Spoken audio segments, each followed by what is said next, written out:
Hi, everyone. This is Heather Hodges. I'm an organizational psychologist. Welcome to my show.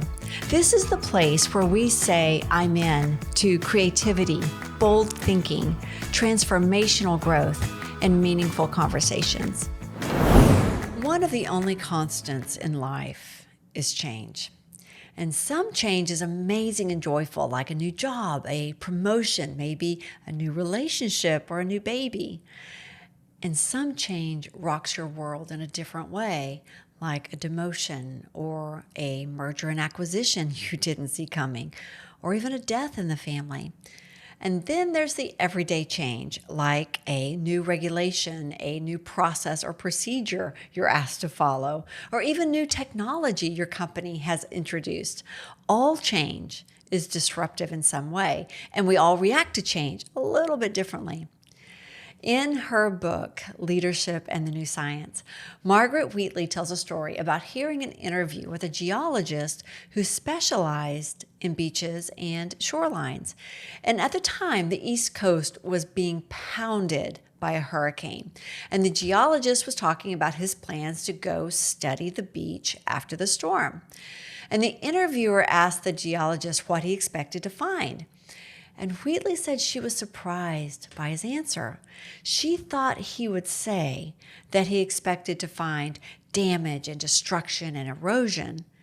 Instead, he said something much more interesting. I expect to find a brand new beach. And while it's easy for us to focus on the severity of the storm, as a leader, you must start looking for the new beach. And as you lead your team or your family or yourself through any significant change, you will face a whole spectrum of emotions: shock, denial, resistance, anger, anxiety. Change and uncertainty, they make people anxious. We don't like change. And anxious people, they don't look for the brand new beach. Instead, they fixate on the loss of the old one. And when a group is facing a big change, here's what happens. They feed off of each other's anxiety. It's contagious. And as a leader, you have to get ahead of your team's anxiety. In fact, you can predict it. In the 1960s, Dr. Elisabeth Kübler-Ross created a model which proposed that a terminally ill patient would progress through 5 stages of grief when they are informed about their illness: denial, anger, bargaining, depression, and then acceptance. And she further proposed that this model could be applied to any dramatic life-changing situation. And by the 1980s, the change curve was a firm fixture in change management circles. And so we now use it in change management within companies to help us predict how our teams and organizations are likely to be affected by a significant change. So as you're listening to this, imagine with me a curved line that actually goes up a little at first when the change is announced, but then shock and denial set in and the line drops to frustration and anger, and then it bottoms out at depression and then slowly comes back up through experimentation, acceptance, and then finally into full integration of the change. Now, not everybody progresses through the change curve in a straight line. Some people, they might skip ahead, some get stuck, others circle back. That's normal. So this model is not perfect, but you can use it as a framework to help coach your team through change if you know where they are on the journey. So it helps you know how much and what communication and emotional support they need. So your goal is to help minimize the negative impacts and accelerate the change so that the curve is as shallow and narrow as possible. In fact, you can help flatten the curve so that your team's energy and productivity and their morale, they don't bottom out. And one of the best ways that you can do that is to recognize where each person is on the change curve and match your communication style to that stage of the curve. So we can break the change curve into 3 distinct stages. Stage 1 is shock and denial. Stage 2 is anger and depression, and stage 3 is acceptance and integration. So, for example, if you have someone on your team who is in stage 1, shock and denial, it's helpful to know what they're going through. So they are likely experiencing a lot of fear of the unknown, fear of change, fear of failure, and they want things to stay the same. They want the status quo. And so they may even be looking for evidence that the change isn't real, or that it's not true, or that it's not impacting them. So you should increase the amount of your communication during this stage. And you might have to say the same thing several times and in different ways until they are able to hear you and process the information.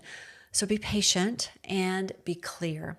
Now, for those in stage 2, anger and depression, y'all, this can be the danger zone for many people. So you will need to adapt your communication style again. So these folks, they're at the lowest point in their journey, and they're likely feeling sadness and frustration and apathy, low energy, maybe even loneliness and isolation.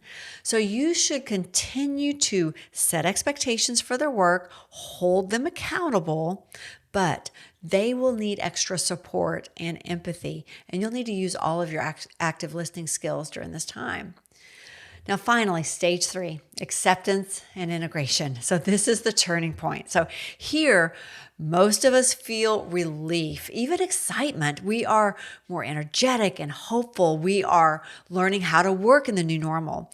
Now, your communication style can be more directive and encouraging in this final stage.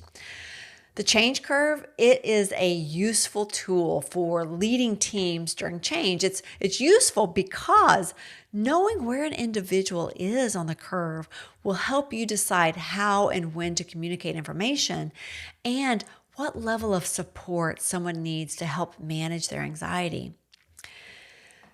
But here's how we mess this up. Y'all pay attention, leaders.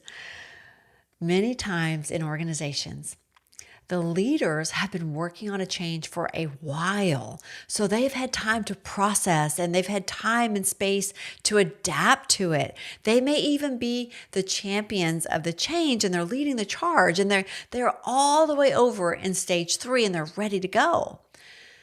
But when the change is announced, they forget that their team and the rest of the organization, they're over here in stage 1, and it is your responsibility to lead them through stage 1 and stage 2 to where you are in stage 3. And remember, change causes all kinds of emotions: shock, anger, denial, anxiety. But here's the deal. It's not your team's anxiety that will do you in as a leader. It's your own. And the best way to manage the anxiety of those who follow you is to stop trying to manage their anxiety and instead focus on managing your own anxiety. You can't manage or control other people's emotions. You can only manage your own. So our goal as leaders is to be a less anxious presence. You don't have to be a non-anxious presence. That might be impossible. Just be a less anxious presence. And to be a less anxious presence, to be a less anxious leader, we have to stay connected to the group without absorbing the group's anxiety. And this may be one of the hardest challenges in all of leadership, because becoming that kind of leader, it requires you to spend most of your time focused on managing and changing yourself instead of trying to change others. And the most important work you will ever do is the work you do on yourself. How about a word of encouragement?